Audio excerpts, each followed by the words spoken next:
চিংড়িহাটায় metro জট কাটাতে রাজ্যের অ্যাডভোকেট জেনারেলকে ডেকে পাঠালো আদালত। সোমবার বেলা 2টোয় হাইকোর্টে হাজিরা দিতে হবে তাকে। তাহলে কি অবশেষে মেট্রো জট কাটতে চলেছে? হাইকোর্টের দিকে নজর সকলের। চিংড়িহাটায় 366 মিটারের জটে আটকে রয়েছে মেট্রোর সম্প্রসারিত রুটের কাজ। এই নিয়ে আগেই জল গড়িয়েছে কলকাতা হাইকোর্টে। এবার রাজ্যের অ্যাডভোকেট জেনারেলকে ডেকে পাঠালো আদালত। সোমবার বেলা 2টোয় হাইকোর্টে হাজিরা দিতে হবে তাকে। রাস্তা বন্ধ করে কাজের অনুমতি না মেলায় আটকে রয়েছে মেট্রো রুট সম্প্রসারণের কাজ। সেপ্টেম্বরে মেট্রো কর্তৃপক্ষের সঙ্গে রাজ্য সরকারের বৈঠক হয়, যেখানে নভেম্বর মাসের দ্বিতীয় ও তৃতীয় সপ্তাহে শুক্র, শনি ও রবিবার মধ্যরাতে ট্রাফিক বন্ধে সহমত হয় রাজ্য প্রশাসন। তবে তারপরও বিভিন্ন কারণে এই কাজ করা যায়নি। নিউ গড়িয়া থেকে কলকাতা বিমানবন্দর পর্যন্ত এই মেট্রো রুট বাইপাস থেকে চিংড়িহাটার মোড় হয়ে ঢুকছে সেক্টর 5-এ। মাঝে 366 মিটার অংশে কাজ আটকে রয়েছে। বুধবার এ রাজ্যে মেট্রো রুটের সম্প্রসারণের কাজ কোন পর্যায়ে আছে তা রেলমন্ত্রীর কাছে জানতে চান তৃণমূল সাংসদ কল্যাণ বন্দ্যোপাধ্যায়। তার প্রেক্ষিতে রেলমন্ত্রক জানিয়েছে, চিংড়িহাটায় মেট্রোর কাজের জন্য 2 সপ্তাহে 3 দিন করে মোট 6 দিন রাতে 8 ঘন্টা করে যান চলাচল বন্ধ রাখা প্রয়োজন। পশ্চিমবঙ্গ সরকারের কাছে 2024 সালে এই প্রস্তাব দেওয়া হয়েছে। কলকাতা পুলিশ যান চলাচলের জন্য বিকল্প পথ 2025-এর ফেব্রুয়ারিতেই তৈরি করে রেখেছে।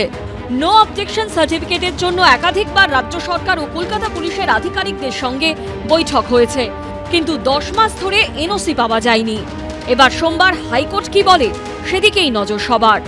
অরিত্রিক ভট্টাচার্যের রিপোর্ট, এবিপি আনন্দ। প্রদীপ, পাইলট এবং কেবিন ক্রুদের ডিউটি এবং বিশ্রামের যে নতুন নিয়ম জারি করা হয়েছিল সেটা উদ্ভূত পরিস্থিতিতে তুলে নেওয়া হয়েছে, কিন্তু এর জেরে যে পরিস্থিতি তৈরি হলো, যে জটিল অবস্থা তৈরি হলো, সেটা স্বাভাবিক হতে তো অনেকটা সময় লাগবে।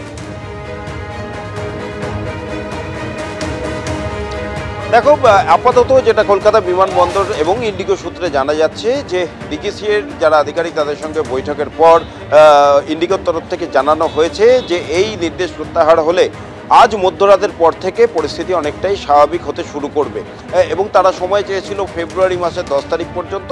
কিন্তু যেটা অনেকেই অভিযোগ করছিলেন যে আদতে ডিজিসি এবং সরকারকে চাপে রাখার জন্যই ইন্ডিগোর এই কৌশল। কারণ এই যে পাইলট এবং কেবিন ক্রুর যে বিশ্রামের নতুন নিয়ম, এই নিয়ম চালু করার কথা ছিল গত 2 বছর আগে থেকে।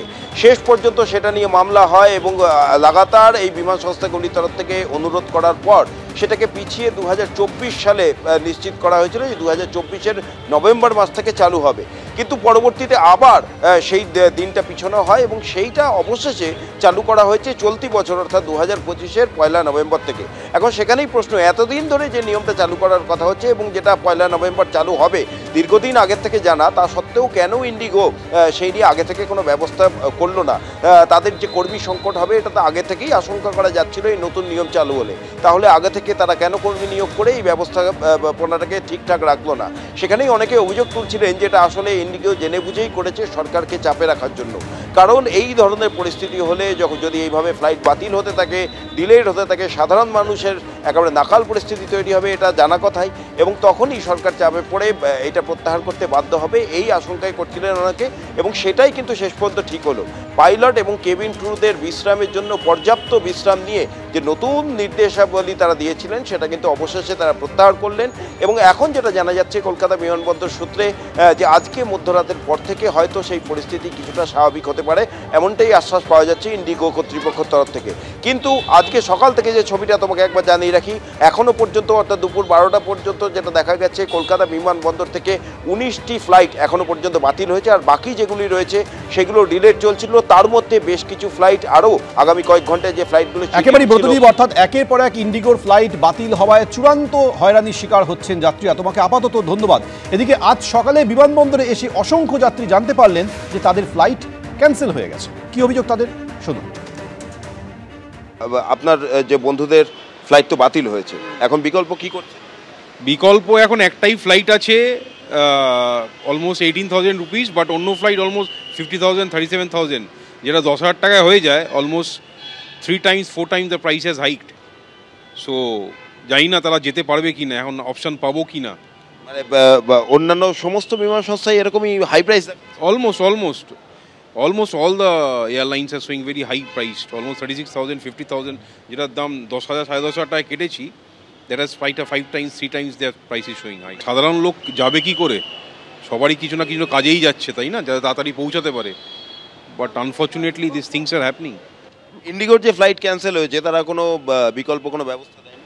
এখন পর্যন্ত দেয়নি, শুধু লিখেছে the flight is cancelled, will let you know later on, bus.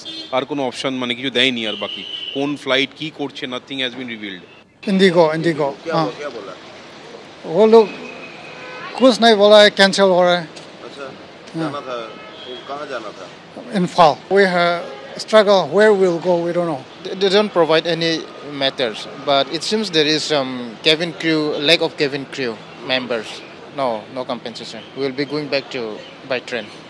They haven't refund it. Some of our friends are still there. They will get back the ticket. প্রচুর ভিড় হয়েছে ইন্ডিগোর ফ্লাইটে, ওরা বলছে এখন ক্যান্সেল হয়ে গেছে। দেখা যাক, কালকে টিকিট দিয়েছে আমাকে, দেখা যাক কালকে কি হচ্ছে। এই যে ফ্লাইটটা ক্যান্সেল হয়েছে এটা আপনি এয়ারপোর্টে এসে জানতে পারলেন? হ্যাঁ, আগে থেকে কোনো মেসেজ? না কোনো কিছু নেই। আমি এয়ারপোর্টে ঢোকার মোটামুটি 10 থেকে 15 মিনিট আগে মেসেজ পেয়েছি যে ক্যান্সেল হয়ে গেছে ফ্লাইটটা। কোনো জরুরি কাজে তো নিশ্চয়ই যাচ্ছে? হ্যাঁ, আমি সিআরপিএফে জব করি, আজকে আমার জয়েনিং ছিল। সমস্যা, এখন আমাদের কলকাতাতে ক্যাম্প আছে, ট্রানজিট ক্যাম্প, এখানে রিপোর্ট করে কালকে আবার আসবো, দেখি কি হয়।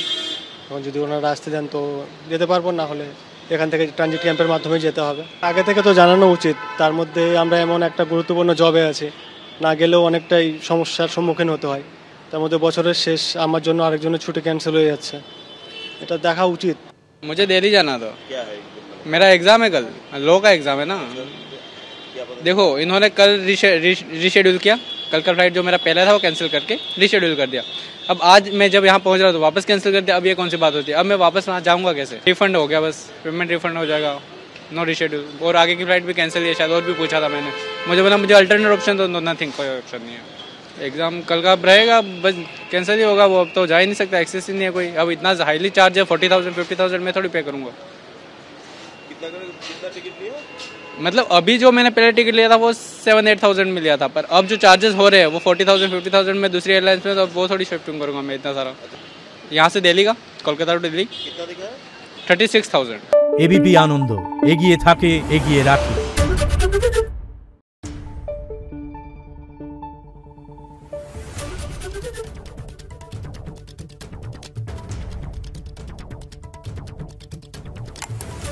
Thank you.